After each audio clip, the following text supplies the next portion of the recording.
तुझे देखा तो ये जाना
बेसिकली अब तपाईहरुले चाहिँ दुई तीनवटा स्टेप मात्र बनाउन गइरहेको छु टपरक। सो टपरक चाहिँ एउटा नर्मली जम्प नगरिकन normal style normal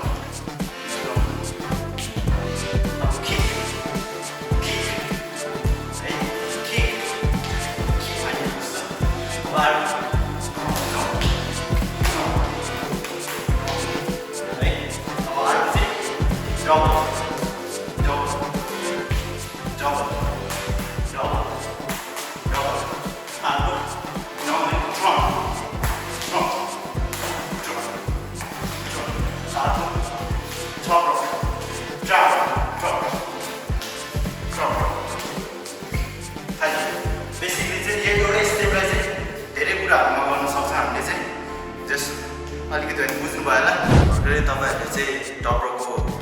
basic step सिक्नुभयो र टप्रकको भेरिएसनहरू पनि देखिसक्नुभयो सो नर्मली अब त्यो टप्रक स्टेपलाई चाहिँ 4 काउन्ट 8 काउन्टमा चाहिँ गर्दै प्र्याक्टिस गरिराख्नु होला र अनि भेरिएसनहरू मैले बताएको भेरिएसनहरू पनि ट्राई गर्दै गर्नु होला र अब यो टप्रकलाई चाहिँ म हजुरहरूको सामु देखाउँछु कसरी गर्न सकिन्छ कसरी स्टाइलमा गर्न सकिन्छ भनेर सो है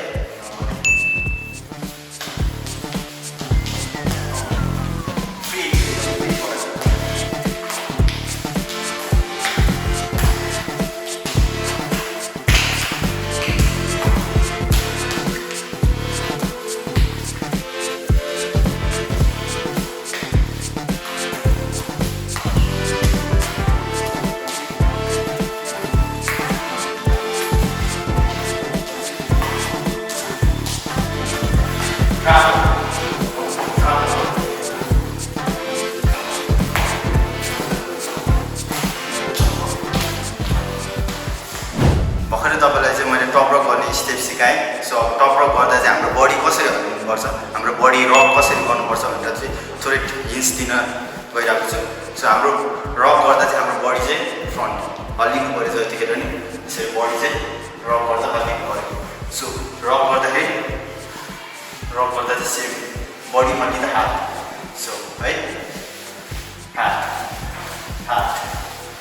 है अब यसमा टप्रक स्टेप है साइड रक पनि गर्न सक्छौँ है साइड रक गर्न सक्छौँ मजाले फ्रन्ट रक गर्न सक्छौँ हाम्रो बडी चाहिँ रक भइरहनु पर्यो त्यसैले चाहिँ हामी टप रक